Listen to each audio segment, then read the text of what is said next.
Türkmenabadyň polisiýeti 11-nji fevralda Garaşy diýar köçetiniň uguruny ýerleşýän bir awtomobil köprüsiniň aşagynaky Emeli bazarda reýd geçirdi.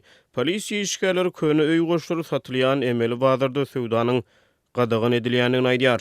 Bazar satyjylary polisiýa gadaganyna gyklyk edip garşylyk bildirýär.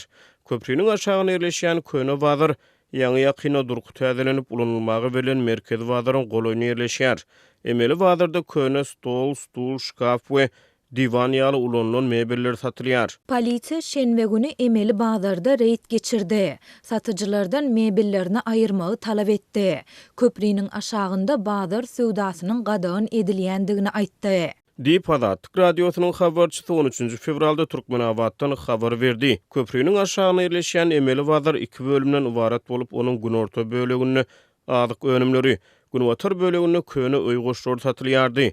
Häkimet dekabrda köprüniň aşagyna azyk sowdasyny gadagan edipdi. Köne mebelleriň sowdasy täze mebel satyn almagy gurby ýetmeýän hojalyklar üçin amatly hasaplanýardy. Galibertede Emeli bazar şäherde giň ýaýran işçiligiň arasyny köne harytlaryň sowdasy bilen meşgul bolýan bazar satyjylar üçin eklenç mümkinçiliklerini hödürleýärdi. Bu bazardan könerek ýöne awatlanan mebelleri arzan bahadan satyn alyp bolýardy. Diýip bir Türkmenabad ýaşaýjy Azatlyk radiosynyň habarçysyna gurrun berdi. Yerli ýaşaýjylar köprüniň aşagyna gurulýan köne mebel sowdasynyň ne piýadalar üçin, ne de köçeden geçen awtomobil ulaglar üçin päsgelçilik döredýändigini aýdýarlar. Türkmenabadda dekabrın ahyrlaryna merkez bazaryň durukyny täzelemek işleri tamamlandy. Polisiýanyň Emeli bazarda geçirýän reýdleri täze bazaryň açylyp ulanylmagy berilmeginiň ýa-da gabat gelýär. Mundan Azatlygyň habarçylary täze bazardan sowda tekçesini ýa-da sowda dukanyny almagyň hukmatlary barada habar berdiler. 11-nji fevralda Emeli bazarda geçirilen reýdlere 5 polisiýa işgäri gatnaşdy. Köprüniň aşagyna köne mebel sowdasy bilen meşgul bolýan satyjylar gaýtadan güýçlenen polisiýa batyşyna gyklyk bilen garşylyk görkezdi. Sowdagärler polisiýa işgärleriniň üstüne gyýgyryp,